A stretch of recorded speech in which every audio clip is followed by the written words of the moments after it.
Si ton banquier t'appelait et disait voilà les 100 euros que tu as déposés dans notre compte il y a de cela un an ne valent aujourd'hui que 96 euros. Ou bien le caissier de la tontine t'appelait et disait voilà les 100 000 que tu as déposés dans nos caisses ne valent aujourd'hui que 96 000. Le morceau serait difficile à avaler. Et pourtant, c'est ce que tes épargnes subissent tous les jours. L'inflation. Aujourd'hui, on parle de l'inflation. Ce que tu subis sans t'en rendre compte. À tout de suite pour parler de l'inflation.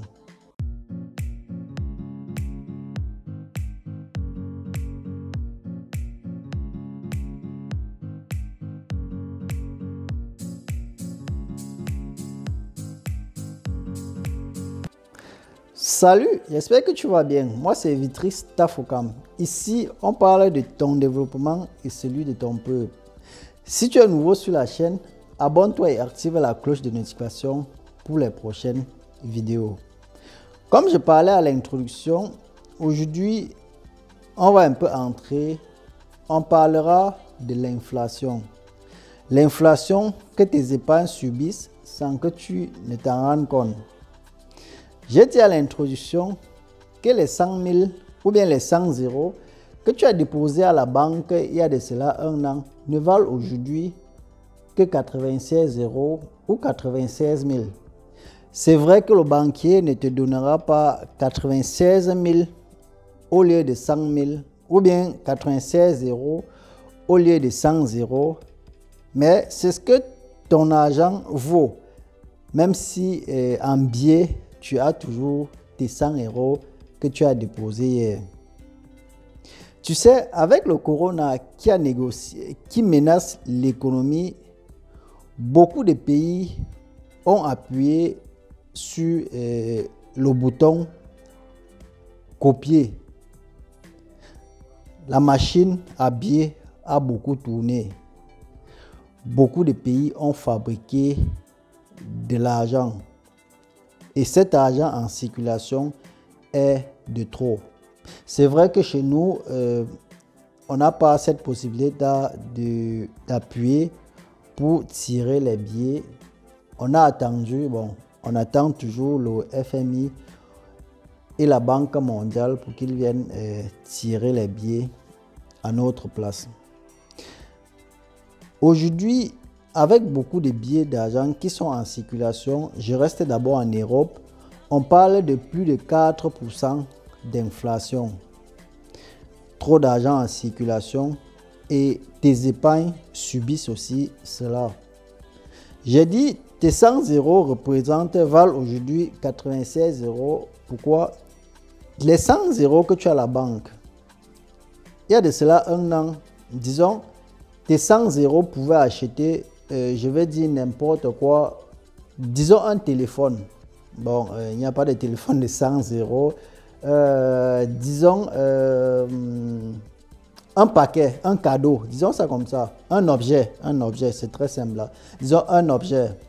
Hier, tu pouvais acheter, il y a de cela un an, tes 100 euros pouvaient acheter un objet. Tu es parti laisser ces 100 euros à la banque.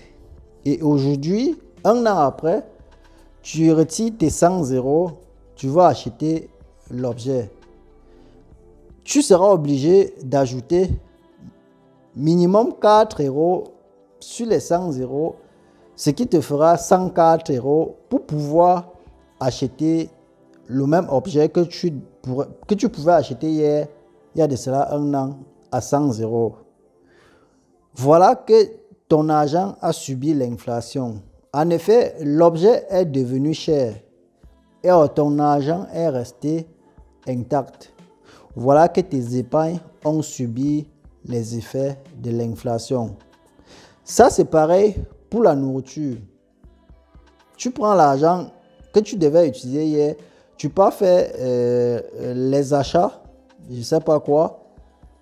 Tu achètes les trucs plus chers et pourtant ton argent, la quantité de ton argent, tes billets d'argent le montant de ton argent est resté intact.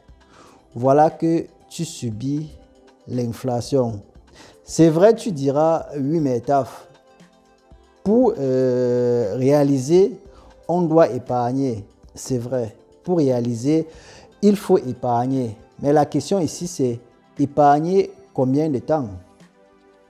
Si tu veux réaliser un truc, je ne sais pas, tu as besoin d'un grand capital, d'un gros capital, tu te décides d'économiser 5 ans. Ça veut dire qu'en 5 ans, tu as déposé l'argent dans une banque ou bien dans une tontine, parce que c'est la tontine qui domine chez nous. Tu as donc économisé 5 ans. Et 5 ans après, tu viens donc prendre ce montant pour aller investir. 7 ans d'économie que tu as fait, donc le temps que tu as pris pour économiser te coûte déjà beaucoup d'argent. Ça peut être peut-être un projet, disons l'immobilier. Tu as économisé un montant en 5 ans. Entre-temps, la brique, il y a de cela 5 ans, une brique coûtait, un parpaing, disons ça comme ça, coûtait, je vais dire aussi, pour ne pas dire n'importe quoi, 300 francs. 5 ans après, le prix du ciment a augmenté, le parpaing ne coûte plus 300 francs, mais 350 francs. Sûrement tes revenus ou bien tes économies n'ont pas varié. Tu t'es décidé à garder un montant chaque mois ou bien chaque année. Tu laissais toujours le même montant parce que tu as les mêmes revenus. Mais 5 ans après, l'argent que tu as gardé ne peut plus faire ce que cet argent aurait fait il y a de cela 5 ans. Donc pour ma part, si tu veux réaliser un grand projet, c'est mieux de réaliser étape par étape. N'économise pas 5 ans pour aller réaliser quelque chose. Et l'idéal serait que si tu veux réaliser un truc dans 5 ans, essaie déjà d'investir cet argent la première année. Je ne sais pas, ça peut être un business qui va, ou bien un produit, ou bien disons un business qui va aboutir à ton grand projet. Revenons sur le projet de construction. Si tu veux construire, au lieu d'économiser l'argent complet en 5 ans pour commencer la construction, la première année, tu peux dire je fais la fondation.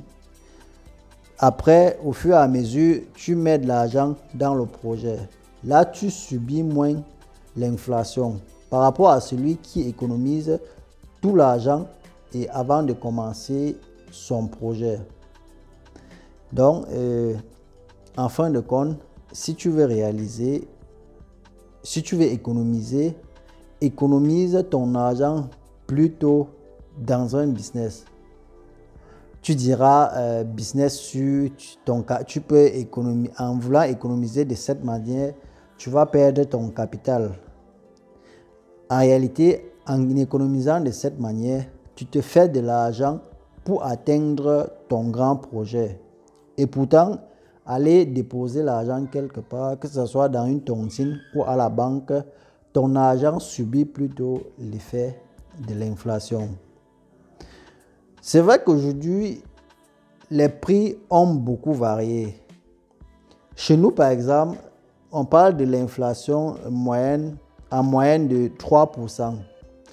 3%, comme j'ai dit à l'introduction, comme j'ai dit au début de cette vidéo, parce qu'on n'a pas produit, on n'a pas cette autorisation-là, si je peux dire ça comme ça, de produire aussi autant de billets d'argent comme en Europe. Donc, à toi qui passe le temps, qui pense qu'il faut économiser, c'est vrai, aussi chez nous, il y a des gens qui aiment seulement voir l'argent dans leur compte.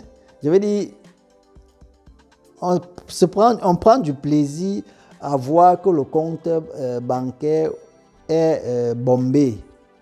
Et pourtant, c'est pas ça. C'est pas le but Et je veux dire, c'est pas le chemin c'est pas le bon chemin pour ton argent. En effet, c'est ce que l'économie n'aime pas. L'économie n'aime pas qu'on bloque l'argent. Et c'est ça qui cause même aussi l'inflation. Parce qu'à l'époque, nos parents, nos ancêtres, nos grands-parents gardaient trop d'argent. Je me rappelle à l'époque où les vieux creusaient même le sol pour garder l'argent. Parfois, la moisissure entrait même sur l'argent. Donc, cette manière de garder l'argent, ça c'était à l'époque. Aujourd'hui, si tu fais un peu d'économie, cherche un business, cherche un petit truc où tu peux déjà injecter tes économies. Sinon, tes économies subissent l'inflation. Moi, par exemple, j'ai un compte bancaire qui est presque vide. Parce qu'en réalité, l'argent doit être en mouvement. Si tu emprisonnes ton argent, ça veut dire ça comme ça, tu seras le grand perdant. Parce que tu subis, ton argent perd de la valeur, même si le montant ne change pas. Cette vidéo, c'était pour ceux-là qui veulent à tout prix avoir les papiers d'argent. Puisqu'en réalité, même si tu veux épargner, ce n'est même pas avec les billets d'argent qu'il faut épargner. Il faut épargner. Tu peux même acheter des objets qui prennent de la valeur et tu épargnes dans ces objets. Beaucoup font aujourd'hui dans les crypto-monnaies parce que là, c'est aussi un moyen de garder son argent. Parce qu'avec la crypto-monnaie, il va falloir acheter et attendre que le taux monte. Ou bien investir dans les actions.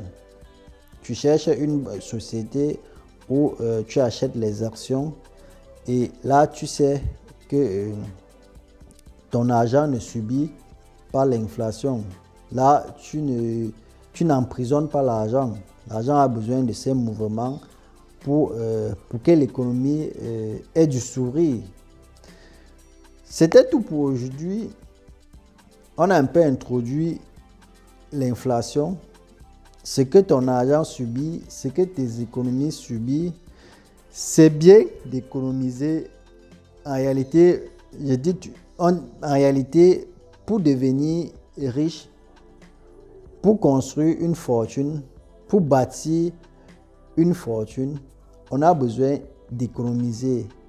Mais ça ne veut pas dire que tu dois économiser 10 ans pour réaliser quelque chose. Si tu fais cela, les 10 ans que tu as pris à économiser, ton argent aurait même perdu 15 à 20% de sa valeur. Donc, ne fais pas cette erreur. Investis ton argent au fur et à mesure pour éviter l'inflation. Merci de m'avoir suivi. Si tu as des questions ou bien si tu as des trucs à modifier, viens dans les commentaires. Surtout, porte-toi bien et à dimanche prochain. Ciao.